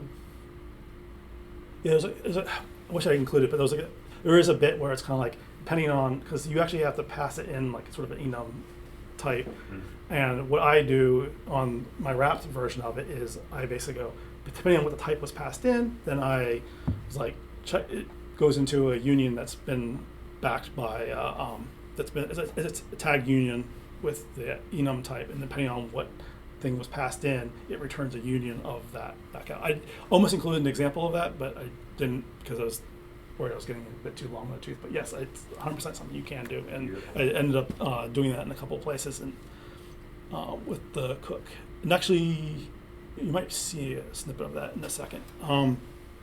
So another thing that was done is, like, for example, because you're interacting with C, it's like your pointer to some array of data, but you also always have to specify the length of it too. So like on the C side, it knows how long the memory, like how much memory it has to sort of work with. So it's like, I'm dealing with a string, I want to get the handle for it. So here's my pointer, and then here's the length. But the nice thing is in our wrapped versions of this, we can just provide a slice, and then on the then under the hood in our like implementation of it, or a wrapper, we can basically at comp time figure out whether it's going to be end in a sentinel or not, and then depending on that, pass it the string pointer or string length plus 1, depending on what the approach. So it's like we can make the interface a lot easier, and so that way it's like, as long as you're not screwing up your slices, you won't have as many memory issues as trying to keep track of the two different things that are being passed. So this is kind of an example. It's not exactly the Houdini engine procedural we saw before, but it's doing pretty much the same thing. And you can kind of see how the code looks now with this more zigified sort of version. There's still probably some things in it or some suspect, but like to me, it's a lot more sort of readable and easier to understand. Like simple. Let's see. Do I have? Sorry, I think. Yeah, like basically the line I wanted to show you where I was using the tagged union and stuff like that was like in the code right below this here that I just caught. So I apologize, but yes. I believe you. Yeah, it's no, because I was super happy what I was doing. I was like, I'm so happy I'm using this. So yeah, but yeah, so this is like doing roughly the same thing, but I personally find it much more sort of readable and like easy to discern and stuff like that. So yay. Yeah. Last case study, and this is more of a fun, stupid thing. So in addition to Pixar having a renderer, they also have a render farm manager. So render farms, like visual effects studios, will have thousands of computers either in the cloud or sort of locally on site. If you were on the backside of the building, you would hear the whole building humming because we have a whole bunch of huge server room. So Tractor is one of these render farm management systems. So basically, it's kind of the engine itself is written in like highly optimized C++, and it has a web interface that the artists sort of connect to, and then on every single machine that Tractor is running on that you want to dispatch jobs to, there's a Python session that's sort of running. So it's a kind of a mix of a couple different sort of languages to provide it. But what Tractor is doing is like, 1,000 machines, artists are submitting jobs to it constantly, like almost all the DCCs or the like Houdini and stuff like that. We have ways of translating our like, hey, I want to render 100 frames. So we'll go in there, generate a bunch of scene files to disk, then it will tell, hey, Tractor, it's like, or Tractor will be like, okay, now that you're done doing the scene files, I'll go find a blade that's capable of running those things. Like we'll have like memory limits and stuff like that. So it's basically a way it's provisioning a whole bunch of compute and having it render. And it's just basically, Tractor's just doing a dependency graph. So it's like, hey, like do a sim. Once the sim's done, then it can trigger like an IFD gen. Once the IFD gen's done, it will then trigger a render. So it's basically just evaluating a dependency graph across thousands and thousands of jobs, like per day. So it's, and like there's other offerings. There's a thing called Deadline, which is similar. I think Amazon bought that a couple years ago. But yeah, so it's like very common. It's this way of just getting tons of things. And this is just running at home on my 2 computers. So I'm just overkilling that. I could just like SSH and just run it that way. But no, I'm going all in on this. Which is why they're all owned by the same owner. Is it running under Kubernetes too? Funny you mentioned that. It's not, but I just recently had to translate this. So now at least the license server to run this is running in a Docker container, but not Kubernetes. But it's like that was kind of like coming up soon. I was like, I should address that as well. But oh god, Twitch. It's not how I want to spend my weekends. So this is Tractor. And basically, it's a full-time job for multiple people, depending on the size of the studio, to just watch this all day long. Because if something's going wrong, like for example, we have a job here that's errored. Why did it error? Like the artists are looking at it, and it's like they'll look at the log, and depending on how good your logging is, it might be like something type, something doesn't mean anything to them. So then, like a render wrangler will have to look at it. Sometimes they'll just resubmit the job again, hoping that it works. The infamous turn it on and off again and see if that works. Yeah. Works great. But also too is like, oh, the job crashed. Oh, why did the job crash? Oh, the job crashed because it was only allocated through the C group 48 gigs of RAM, and it needed more than that. It needed like 64. So then hopefully someone go in there and like retry the job on a higher spec machine. It's like, oh, that didn't work, so we try on even a higher spec. Oh, this one requires a GPU, so it has to go with these. So this is all like, the dispatching software is handling all that kind of sort of work. So you basically give it service keys. So like, hey, I need these sort of resources to complete this job, and then it's up to this thing to match based off the priority and stuff like that, which jobs go where to which machines and stuff like that. So yeah, it's a full-time job for someone. Does it just have like a really poor alerting ability? Is that why you have someone actually on staff watching it? I don't know, it's just too many jobs. It's just it's like in a given hour, it might be processing thousands and thousands of jobs. And yeah, there is alerting things like, hey, something blew up and the artists are looking, but it's kind of like sometimes a blade could fail because they lost access or the disk space on a thing is full. Like there's like tons of alerts are kind of going on. Like, and like this is not the only tool they're using. They have Grafana, like tons of like, there's a huge sort of like technical resource management sort of system to sort of monitor this stuff. But there's just so much happening constantly. Like, and depending on the studio, there's automation that happens. Goes, hey, this job failed. If it failed because it ran out of memory, it will automatically retry it on a higher spec machine and stuff like that. So some studios will do that. Other studios, it's like, hey, if it failed, it's on you, artists. Figure out why it failed because you submitted it to a 48 gig machine and it crashed. It ran out of RAM. Did you submit it by accident or did you? It's just kind of like it depends on like the studio's kind of like mentality and like whose sort of responsibility is to make that sort of happen. Because and I kind of agree with that. It's like if I'm an artist and I accidentally like set the wrong setting or subdivide something that has like 50 billion polygons on it, and I would much rather it go to the farm and crash immediately because it ran out of RAM than go, oh, I can't run on 48 gigs. Let me try 64. Nope, that failed too. Go up to 128. So basically, like you spend 2 days escalating it up and to realize that you just left a stupid toggle on or something like that. So yeah, Yeah, so there is like email alerting, and like you can right click on these things, and it will pop up a menu and say, "Hey, tell user to like try harder" or something like that. Click submit. Click harder. Yeah. Yeah, so like, it's very, very, very, very like come to like all the like artists, TDs, like everyone's kind of like interacting with this quite frequently. So there's that. So yeah, full-time job, kind of looking at this. So a couple of months ago, like, on like Hacker News or whatever it was, I saw someone create a falling sand simulator Nice. in JavaScript. So I was like, oh, that's fun. I always wanted to do one of those. Well, I like falling sand. It might be a theme here, but I don't know why. Yeah, so it's like, this is cool. So I like doing it. I'll just implement it, like try doing it in Zig or whatever it is, because it's for a fun thing. Oh, data. Yeah. But at the same time, if I want to do it, I just don't want to like just do an exact clone of something, because that's not as fun. I'm going to try to like do something with it.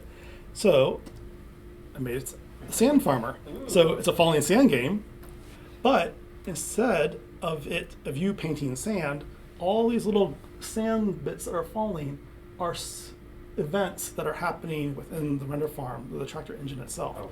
Because the tractor engine itself is basically, it's interacting with your JavaScript or your dashboard or whatever it is. It's a web interface. And because it's a web interface, you can, I mean, they don't advertise it, but you can kind of reach in there and just start grabbing, I can pretend that I'm it's web interface and subscribe, do like a pub sub, subscribe to it and start fetching stuff. So all these little sand things that are falling is essentially, oh God, no, spoilers. Is One failed. Oh no.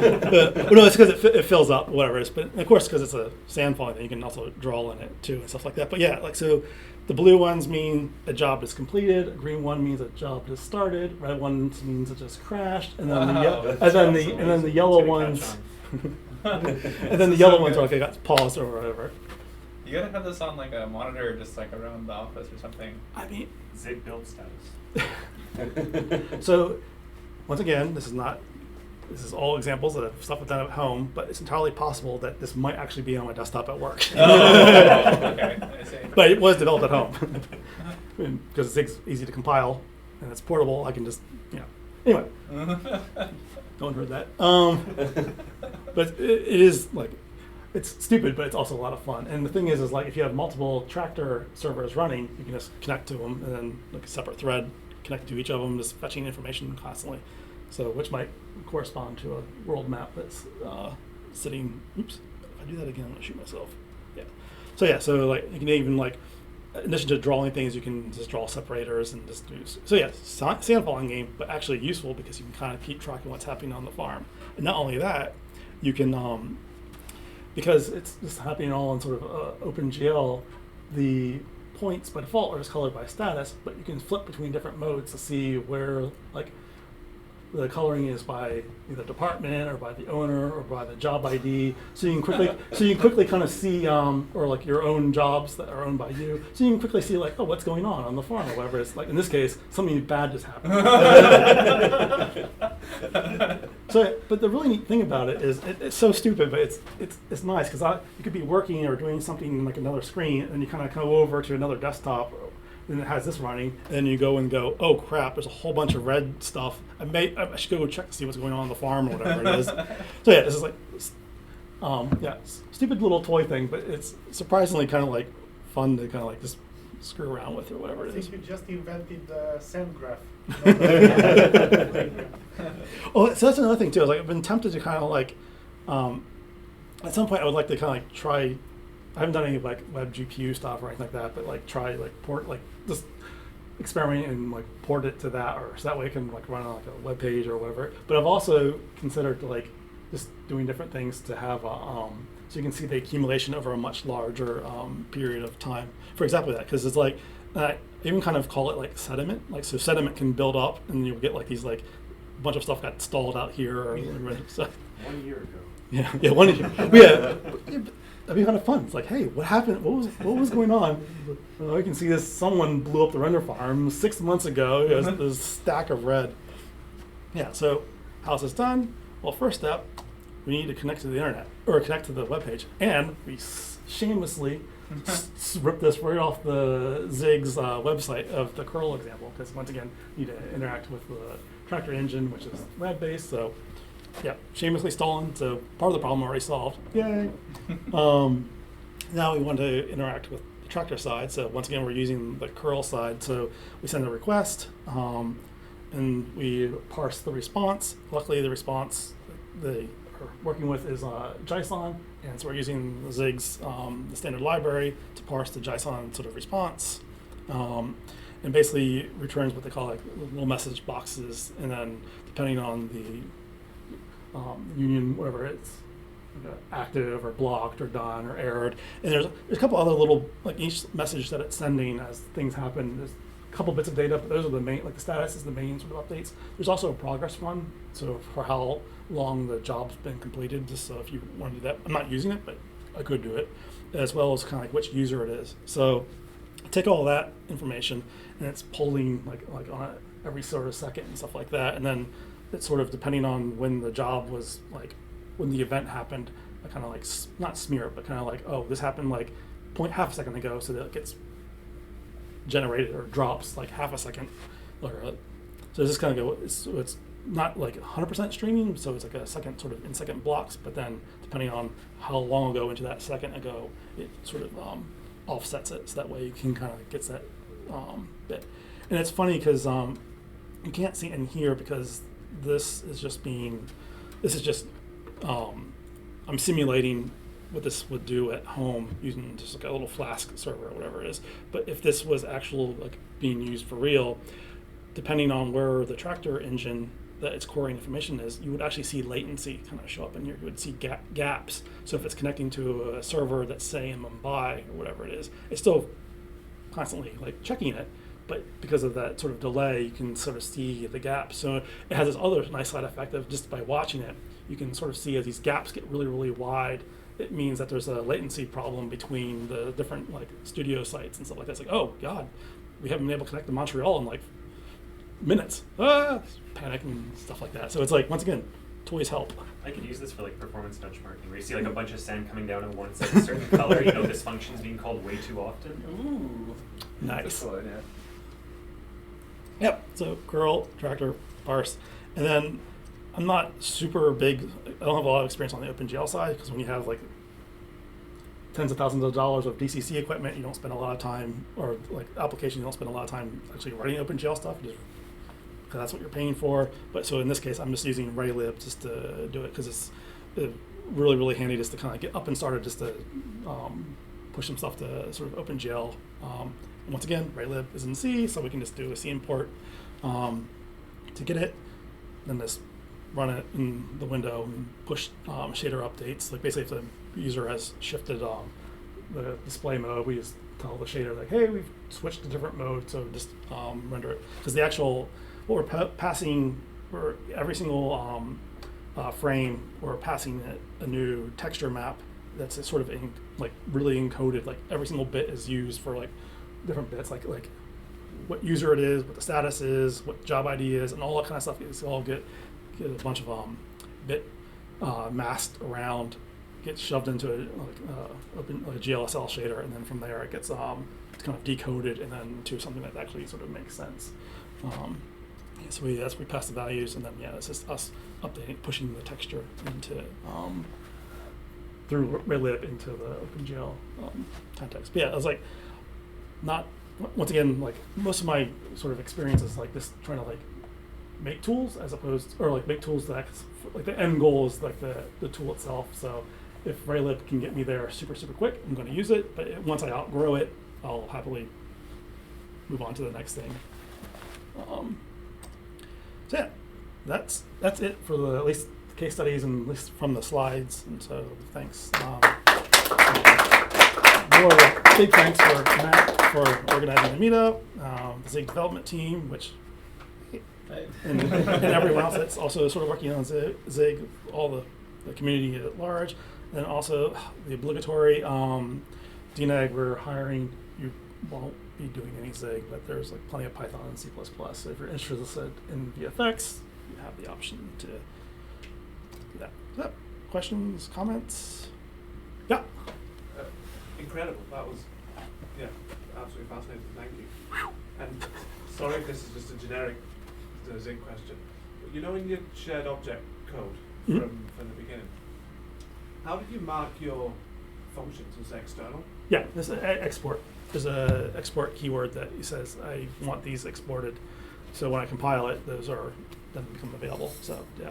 Oh, okay, and then that just matches to like the FFI from whatever that program you had at the beginning is, Yeah. specs. Yeah, Andrew will definitely know all the nitty-gritty details of that. But yeah, I just put an export keyword and it works. Let me use that back really quick. Well, yeah, let me pass you. Oh, I need to pack. That's one way to avoid all the questions. I like how we created a new class of like profiling software. Right. Came out of nowhere. Oh, by the way, I'm just going to completely reinvent computer science. That's fine. How we do programming. Falling sand and Oh. stuff. Yeah, that was awesome. Changing the world. One grain at a time. It's funny. It's funny because that's actually kind of the second iteration of something I've done as a visualization for a tractor. The first iteration was this one kind of like set up to handle any number of tractor sort of servers like spread around. The first version of it was actually more of like a pixel art style sort of factory sort of thing, and it was using like once again it was still using Raylib, but it was actually instead of just being falling sand, it was actually dropping spheres, and I was using Chipmunk 2D as a physics engine. So it was like all these little bouncing balls would fall over and stuff like. And for the most part, like the way I kind of like set up the physics, the colliders and stuff like that, like in a normal sort of situation, like you would have kind of a constant sort of stream going on, and the balls were colored the same exact way. But it was occasionally something really weird would happen on the farm where we would just like send like 1,000 events all at once, and there's this massive thing of spheres would sort of, or like circles would drop. The physics engine would be like, oh my god, and then it was just like, and it kind of overflow, and like basically I kind of like had like the sort of the factory little pixel art thing like set up where like the things were supposed to flow, but in this particular case it was sort of overflowing in the wrong areas. It was like it was fun. It was like yeah. I was even thinking of like sorting the particles based on what error it was, like what status it was, so you can see if the number of memory failures is increasing versus Yeah. Yeah, that's like another thing too. Like could do is like easily like the status codes for the Java's failing on the farm. Like we 0 if it's successful, or 139 if it's a segmentation fault. I could color it by that too. And it's like so there's like tons of little stupid things like that. Writing tools like that has to be the best part of programming. Like you Yeah, have yeah, a yeah. problem of some sort, Yeah. even if it's not a problem, right? You can just write a tool to fix it. It's amazing. Love it. I can pass my problem on to the next tool, and so forth. It's tools all the way down. It reads data from the previous tool. One question I had was about you mentioned this, that different frames have to be temporally connected. Right? So for sand, there was a random distribution there for particle on one scene, but in scenes where the distribution is supposed to be random, but it should be like coherent between different scenes. Is there like a parameter there which changes per frame so that all the frames can be rendered parallelly, but at the same time makes sense when put together? This to be clear, we're talking about the actual like sand for the Houdini stuff, and not the falling sand game. Yeah. I should have picked slightly different themes. That's on me. Yeah, so it's like that's something like the artists have to deal with a lot, is making sure that like almost every single tool like that, they'll almost always have like a seed parameter that's always exposed and stuff like that to ensure there's like temporal coherence and stuff like that. It's very much a sort of a big problem. So like we would always like sort of pass a seed value, so it would know like, okay, your seeds want like 0 is, so that way every single time you do the render, all the random number generators for that block of code are always going to be following exactly the same bit. And of course, if you say I want 1,000 points instead of like 100 points, the whole positions might like be incomplete. But they also have different sort of protections against that, where it's like the algorithm, like it's doing, like it's once again, it's just some of them. It's like they'll do like a Poisson sort of distributions. Other ones will just do like literally just like based off of density, just generate points with no regard for the neighboring bits and stuff like that. And actually, show me. you'll notice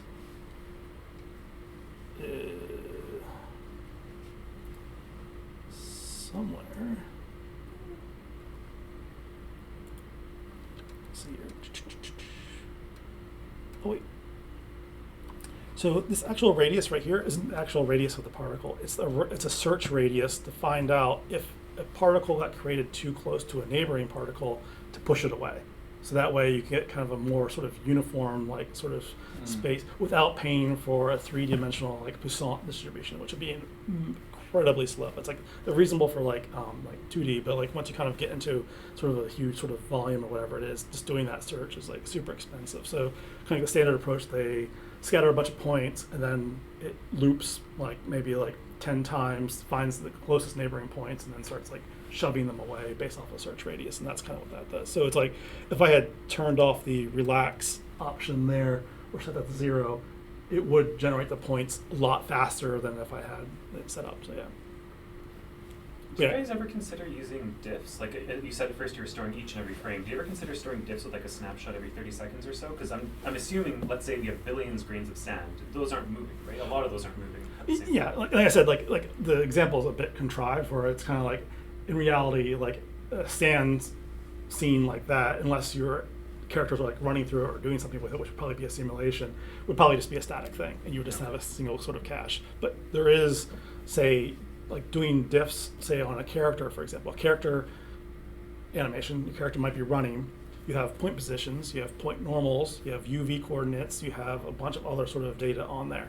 So essentially you would be exporting out a lot of sort of data for that, but really from frame to frame, all you really want is just the delta of where the point position goes, and if maybe the normals too, if the renderer isn't going to automatically recompute them on the fly. So yeah, like doing diffs is very common, and like there's actually kind of like the RenderMan interface sort of, like the RenderMan interface that we're kind of using here doesn't support that, but more modern things like the universal scene description, or USD, also by Pixar, does support like issuing opinions on, so basically you would have like an asset that has like your animation has that, and if you I want to update, say, just the UVs and play a diff to it, you could do so, like with like a minimal sort of like data set on top of that. So yeah, it's like the diff, like we're not doing it here, but yeah, doing that kind of diffing thing is like sort of ingrained in a lot of sort of the workflows and stuff like that, because anywhere we can save, we will. And even this year at SIGGRAPH, there was a talk by NVIDIA, or like it was released around the same time as, like, for example, like doing clouds and volumetrics and stuff like that, it requires like huge number of sort of voxels and stuff like, or like fluid sims. And what they were doing is they're actually using like sort of machine learning to encode that. So it's actually slower because it requires GPU, but they're able to essentially train the model to produce exactly that result, and then train and have those parameters stored, which is a much smaller data footprint than the entire sort of voxel 3D data. But once again, because it's doing that, it's a lot sort of slower to process, but it means your disk footprint will be like super tiny. So it's like lots of hot topic in research, and it has been for like eons. Like we're always fighting disk space. If there's not a day where a server isn't overflowing, then there's something, no one's working. And RenderMan was the tool that Pixar released like 3 years ago or something? Was that the one? RenderMan. Where there was like an open source one or something that's released. That's the universal subscription. Well, so yeah, so like RenderMan itself has been around since like the early, it's been around for since like the first Pixar. Was that what they were? Yeah, before, okay. And before that was even hardware. Like at SIGGRAPH, it might be online. There was a really good talk by Ed Catmull, essentially on the history of RenderMan and kind of where it's been over like the last sort of 30 years. And it's these days it's been completely like rewritten and kind of overhauled, sort of significantly and stuff like that. But yeah, it's like the renderer itself. I think it's for if you're not buying in bulk, whatever, it's like $500 or whatever it is. So it's not cheap, but it's like. It's also like the top of the it's top of the line. Well, I mean, it's cheap for one license on one machine. Yeah. If you have thousands of computers, suddenly that $500 becomes a lot. Then you start getting error code 110. So what percentage of a frame is usually procedural? What percentage of a frame is usually generated via procedure versus material text? Hair is generally done procedurally. Like that's kind of the big one. Like any like furry creatures, for example. Like point data, we can compress it down pretty like tightly. So like once again, like more like showing examples. So you might not do the points. Like you probably wouldn't do this exactly for production, but hair is a very, very common one. So basically what you would do is on a per frame basis, you would give it a rest mesh, which is kind of like where the creature has been like at default position. You would give it like its posed mesh. Then you would give it essentially guide curves, like not like a furry animal might have like tens of millions of like hairs on it, but you'd say give it like 100,000 like hairs on it, and then it would interpolate at render time all the rest of those hair positions. So that's a very, very common thing, is like hair procedurals. Doing crowds is also another one. So basically you would take, once again, like a rest mesh and a bunch of sort of skeletal positions without a mesh attached to them. It basically is like FK or IK, basically rotation values of where the skeletal mesh is, and at render time it would take that mesh and deform it once for every number of characters that you have, and then get a crowd that way, which is kind of, so like Massive, which is a very popular crowd simulation software, they actually, it's like they have their own sort of user interface that you kind of like work with it and stuff like that, but they also ship with a RenderMan procedural, just like the ones that we created today in C++ or C or whatever it is, that basically do that exact process, where it's basically you give it essentially an agent, and then you give it, which is just basically all its sort of like base like rest position information, and then you give it another file which is a list of all the agents and all where their bone positions is, and then it does all the deformations and all that kind of stuff at render time. And so it's, yeah, so that's and they've been doing that since Weta did it for like the Lord of the Rings like 2 decades ago. So that's not that's like there's different sort of approaches coming out like nowadays and stuff like that, but that's very it's kind of bread and butter VFX work. Yeah. Other questions? I do have one like code style suggestion. Oh, and yes. this might be really nice. So if you go to one of the slides with, I think maybe you're actually the result error that one, error yeah. stuff. Yes. Probably not this one, but it's around here. The check result one. Yeah, like the Oh, check yeah. result. So I think it's one more down, or down at the bottom of the code, where you have that giant switch. Yeah. So one thing you can do is you can do return switch, and then you get rid of all the like the return keywords there. Oh yes. Okay, yes. So it was just like yes. I actually did that somewhere else in the code, and I just didn't make it into the slide. Oh yeah. No, but that's an incredibly good call out. Yes. Are you interested in one more cleanup? Oh yeah, of course. Okay, I think you're gonna like this one. So used, so here you used session, right? Yep. Can you go forward to where you used the next? Up here, or? I remember it was after this slide, Oh. and it was like the next piece of code. Down we go. And it's where you were using session a bunch. Oh, Bigger probably one. been in like here's the example of what the end result looks like. Yeah, that one. This is beautiful, by the way. Already, you're gonna love this. Okay, so you can make session an opaque type, and you can give it methods. Okay. And Okay. you can put all of your happy function methods inside, like indented inside of session, and then you can just do session.load asset, session.get available asset count, session.get available assets. And if So you can delete copy completely. Right? And if I was able to do that, would it still? Yes. So you Yeah. basically rename session to Hoppy, Yep. and then you basically delete session from every single line. Yeah, that makes sense. Yeah. No. That'd be Good nice. shot. Good The shot. thing I'm not super sure there though is I'm not sure if it's like you have like the type def for session. I don't know if that's like erasing that it's an opaque pointer, or it's actually like a fully defined structure already. Oh. So like when you're initialize, when you have I like see. you have Yeah. that undefined session and you point to it and you say initialize that. Yep. I don't know if the code is actually setting that struct that's Mhm. there on the stack, or if it's actually like the session is a pointer type. Oh, I thought it was a And- pointer. No, So- in this case, the session type is actually it's just a struct of two integers, of two elements of Oh, value. Oh, okay. So, and I did at one point have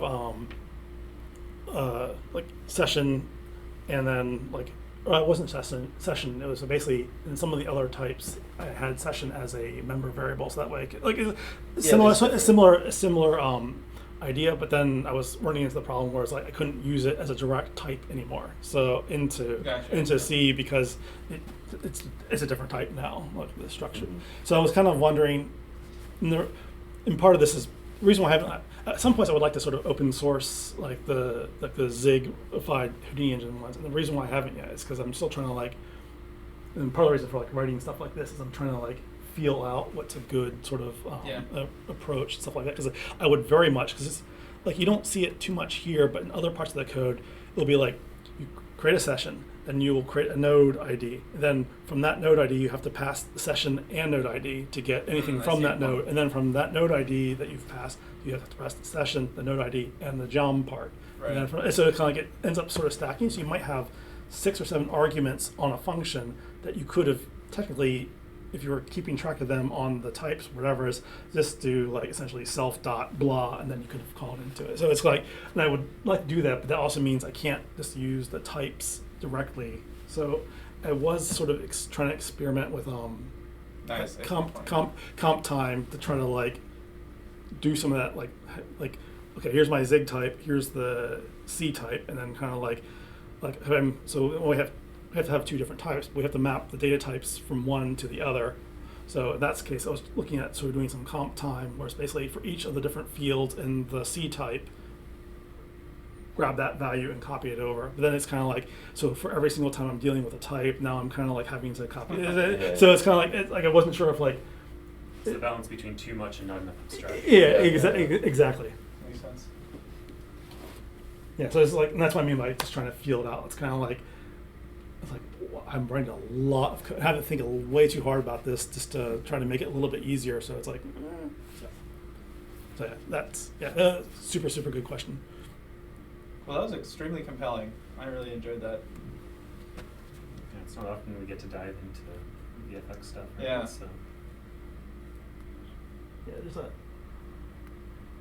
Yeah, it's a VFX is an incredibly weird industry because it's like it's super high technology, just like on the programming side, but just on the algorithm side, like performance is like king because like a render to generate a single frame could take like ideally it would take 15 minutes, but in reality it could take hours or even days to render a single frame. And it's like hundreds and hundreds and hundreds of thousands of hours to just generate like movies and stuff like that, even like sort of millions. It's like there's been cases where like certain like hero like in sequences just from the nature of it and stuff like that it could take a week to render. Like Pixar's notorious for having like not notorious but like they like because if you have the capacity to compute it, go nuts. Like if you just don't have the capacity to compute it, you can't. But yeah, it's like super long render times. But the thing is the reason why they're long is because you're doing very complex light transport equations and stuff like that. Like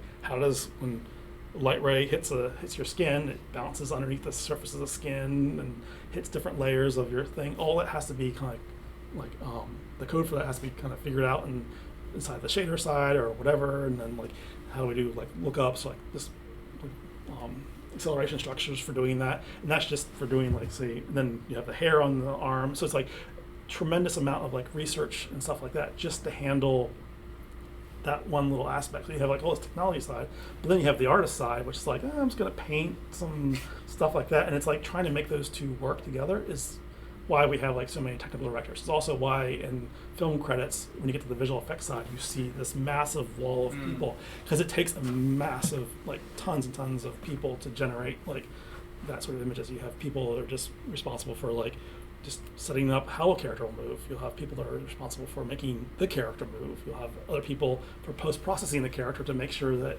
any of the crinkles, and it's just like all that kind of stuff is like huge teams around, tons and tons of software to kind of like help sort of optimize that sort of process and stuff like that. And artists being like, I want to make something, like the director might go, I want this more magical. Then the artist has to kind of translate what is magical into something that's sort of aesthetically pleasing, which might be, oh, I want this explosion needs to be more magical. Okay, what does that mean? It's like, here, I'll do something. It's like, oh, well, the shock wave that the explosion is producing isn't good enough. So to make it more magical or make it have a better sort of impact, maybe I just need to have a more impactful like sort of shock wave. But our solver doesn't handle that. Okay, we go to the R&D or the technical director. It's like, hey, can we update our solver to generate a shock wave in a more sort of different sort of way? It's like, okay, here we go. Some coding happens or whatever it is, and then goes back. They try doing a couple iterations with that. Oh, that looks good. Goes to the director. It's like, hey, this look good. And like, yeah, I think that looks good. And, oh, by magical, I just wanted it purple or something like that. So, yeah. So, but it's a really neat industry in the sense that it's like you have incredibly creative and also incredibly technical having to coexist on like a sort of a daily basis. And it's kind of like it's hard, and also too like you have like the tech side, or the systems side, which is like providing the servers, the infrastructure, and doing this. Because like in visual effects, like oftentimes like you'll see people complaining about the quality of the work or whatever it is, but it really is a thing of like good, fast, and cheap. Pick two. Like it. So if you ever see kind of like something that kind of like doesn't look too great in like a film, odds are it's just there wasn't money or schedule to allow for that. Because like if you look at stuff like even like Pirates of the Caribbean like 10 years ago or however, yeah, it's like looks super good, but we can't necessarily do that now unless we have the same sort of time, resources, and budget to do that, and also the sort of the technology to allow for it. And like that's luckily over time, like the technology for visual effects is getting better and better and better and better, which was once sort of like only the top tier studios had the algorithms or like the resources to do that. Over time, that comes more of a commodity that ends up in the actual like packages that you can get off the shelf. I mean, even like RenderMan itself used to be priced like 10 times higher, but now you can actually get it for like home use for like limited commercial sort of things and stuff like that. So yeah, the industry is like sort of having like it's becoming more of a commodity, but at the same time, doing it at scale is definitely not. It still requires like a lot of people. What do you think about those gigantic screens that they're starting to use, like in The Mandalorian, yeah, for backgrounds instead of using like a visual effects company? Funny, I think it's really neat, and we have like at DNEG we have an entire department dedicated to doing those things now. Really? Yeah, just like, making the graphics for it? Well, and also the technology, because they're using usually Unreal Engine or something like that for that sort of control. So yeah, we have like dedicated. I don't have that much experience with it. I've just seen it and go, well, that's neat. My only one of the sort of the ongoing problems they have with it is like LED screens. Like the way that the spectrum that they produce is kind of like narrow bands, which in normal like sort of light we have a much more like the spectrum is much more sort of smooth. So there's kind of like issues that they're constantly doing research on how to improve that situation through clever like use of like lookup tables and color transformations to kind of make it look more real. But also too is you have the problem where when you're using like an LED screen, you might have a small set where then the LED screen's around for you, and you'll kind of like start noticing that more stuff on like Netflix or like a lot of the stuff that's produced. It's like they have gorgeous backgrounds and interesting foregrounds, but there's no middle ground. And that's usually kind of a giveaway that it might be an LED screen, because like, oh, if it looks great, but there's no middle ground, it's because if you're too close to it, the LED screen kind of like starts breaking down or whatever it is, or like, and like oftentimes like the LED screen is removed entirely and replaced with like actual sort of CG sort of renders, but it's still kind of like it's kind of like a volume problem. It's like the space in which the LED screen, but still absolutely amazing technology. Really cool. And yeah, I'm super happy that it exists.